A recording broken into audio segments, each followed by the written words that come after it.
हम आपको बताने जा रहे हैं मृत्यु के बारे में। मृत्यु सत्य है। इस चराचर में जितने भी जीव जन्म लेते हैं सभी मृत्यु को प्राप्त होते हैं, चाहे वो कोई भी हो। मृत्यु अर्थात आपका अस्तित्व मिट्टी में मिल जाना। आपका ये स्थूल शरीर पंच तत्वों से बनता है और पंच तत्वों में विलीन होने का नाम ही मृत्यु है। अब यहाँ पे मृत्यु को देखें और विचार करें तो दो प्रकार का मृत्यु होता है, एक सुखद मृत्यु और दूसरा दुखद मृत्यु। अकाल मृत्यु भी दुखद मृत्यु में आता है। मृत्यु के समय मनुष्य को ये जान लेना बहुत ज़रूरी है कि मैं मृत्यु में जा रहा हूँ। अगर उसने जान लिया तो उसका मृत्यु सही दिशा में जाता है, और नहीं जाना तो वो गलत दिशा अर्थात भटकना भी हो सकता है या वो अन्य मार्ग में जा सकता है। जैसे एक व्यक्ति यहाँ से कहीं जा रहा हो, अपने मूल ठिकाने पे पहुँचने के लिए उसको मार्ग चाहिए, और वह व्यक्ति चल तो दिया लेकिन रास्ता उसको पता ही नहीं है। उसको यही नहीं पता है कि मुझे कहाँ जाना है, मेरा दिशा किधर है, मैं कहाँ जाके ठहरूंगा, कहाँ जाके रुकूंगा, किस घर जाना है हमें, किस प्रदेश जाना है हमें। तो वो अगर उसे पता नहीं है तो वो भटक जाएगा। ऐसे ही मृत्यु में मरने वाले को ये जानकारी होना चाहिए कि हम कहाँ जा रहे हैं, हमें कहाँ जाना है और हमारा ठिकाना कहाँ है। मनुष्य पूरे जीवन अलग अलग प्रकार के सुख, सुविधा, विषय, भोग और आसक्ति आदि में उलझा हुआ होता है। जब वह बच्चा होता है तो अलग, प्रौढ़ होता है तो अलग, और जब वही व्यक्ति एक रिटायर्ड की अवस्था में आ जाता है तो अलग, और जब वही व्यक्ति मृत्यु के करीब आ जाता है तो अलग। कहते हैं कि जब मनुष्य मृत्यु के करीब आता है तो उसकी आसक्ति बहुत बढ़ जाती है, उसको हर वस्तु से आसक्ति होने लगता है, और ऐसी अवस्था में उसे बहुत सतर्क रहना चाहिए।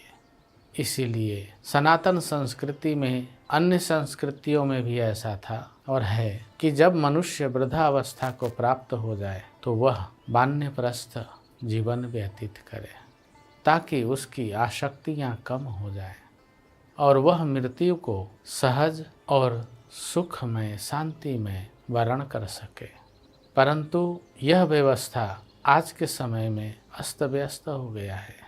एक ही घर में सभी को रहना है, और इसी का कारण है कि आज हर व्यक्ति चाहता है कि छोटा परिवार हो, और उस छोटे परिवार में भी आसक्ति तो कम होती ही नहीं है। इस मृत्यु को समझ लेना ही साधक या संसारी दोनों को बहुत ही लाभदायक है। जब मृत्यु करीब आती है तो उस समय हमारा शरीर शिथिलता को प्राप्त होने लगता है।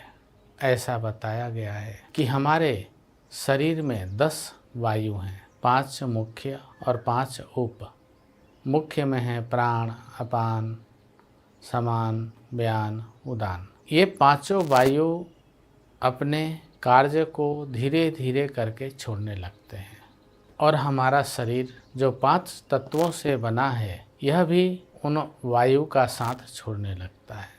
ऐसी अवस्था में साधक को सभी प्रकार की आसक्तियों से निकल करके आत्मा के तरफ बढ़ जाना चाहिए।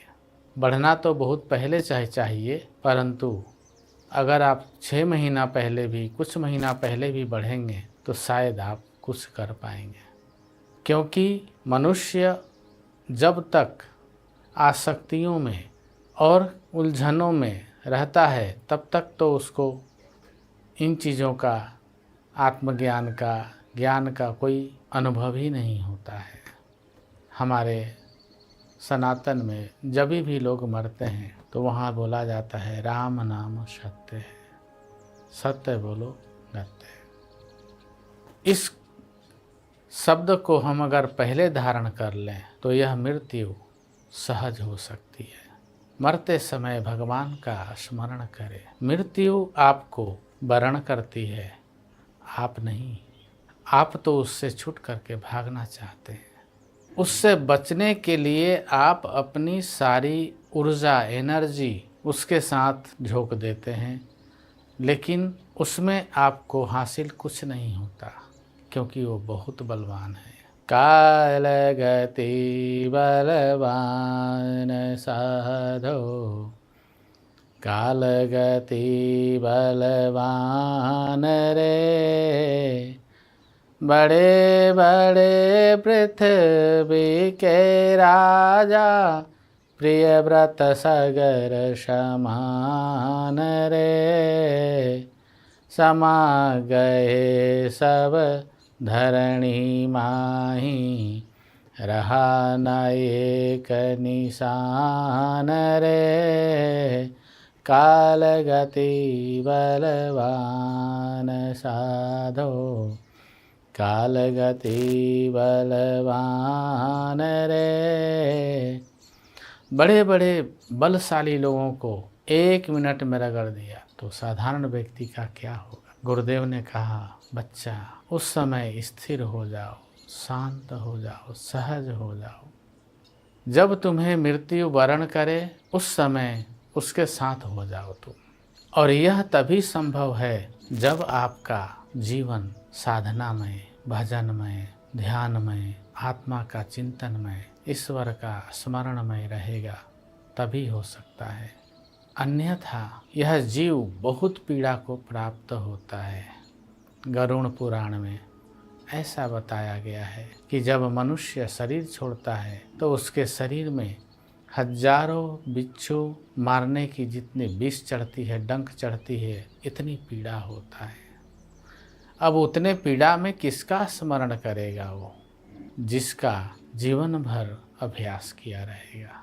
अगर ईश्वर का अभ्यास है तो ईश्वर का स्मरण करेगा, और ईश्वर का स्मरण करने मात्र से जीव का उद्धार हो जाता है। जन्म संसार बंधनात्, आपका बंधन खुल जाता है, आप सहज हो जाते हैं। कब? जब आप ईश्वर या आत्मा का चिंतन करते हैं तब। तो यह मृत्यु साधक के लिए, योगी के लिए, भक्त के लिए सहज है, सुखद है, परंतु अन्य लोगों के लिए बड़ी ही दुखद है।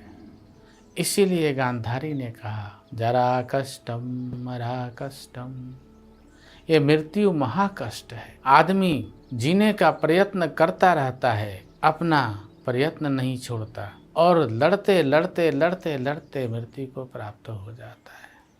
और उस समय जहाँ उसका मन, बुद्धि, चित्त, अहंकार रहता है, वो उस गति को प्राप्त कर लेता है। उसके बाद उसके कर्म आदि का लेखा जोखा होता है, और उसे उसको समझना पड़ता है, भोगना पड़ता है। इसलिए मृत्यु को सुखद बनाइए। मृत्यु हमेशा प्राप्त नहीं होता, एक बार आप उसको बदल नहीं सकते ना, एक ही बार है वो।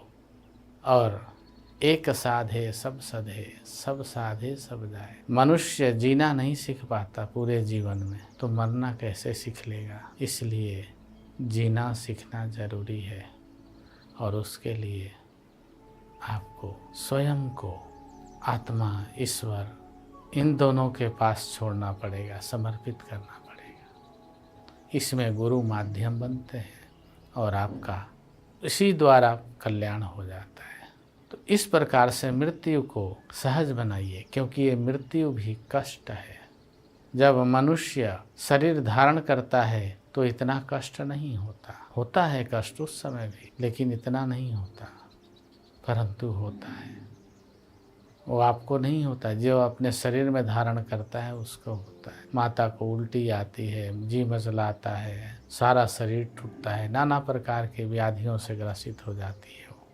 परंतु शरीर छोड़ते समय तो आपको ही ये सारी कष्ट होगी। कहते हैं जब प्राण कंठगत होता है तो बात पीत कफ आकर के सारे रास्तों को बंद कर देता है। उस समय अगर नारायण का संपर्क है, भगवान का संपर्क है, तो यह जीव बिना किसी रुकावट के श्री हरि करते हुए इस शरीर को छोड़ करके और इस अचल ब्रह्मांड में ईश्वर के अंश होते हुए भी ईश्वरीय तत्व ब्रह्म में लीन हो जाता है और एक विशाल परमात्मा में जा कर के विशाल बन जाता है। प्रयत्न करिए, मृत्यु को कष्टदायक ना बनाए। इसीलिए मृत्यु दुखदाई है, क्योंकि मनुष्य इस चीज़ को नहीं कर पाता, समझ नहीं पाता और इसको बहुत दुखद बना लेता है। सुखद बनाइए, हम आपके साथ हैं। गुरु कृपा है। राधे राधे।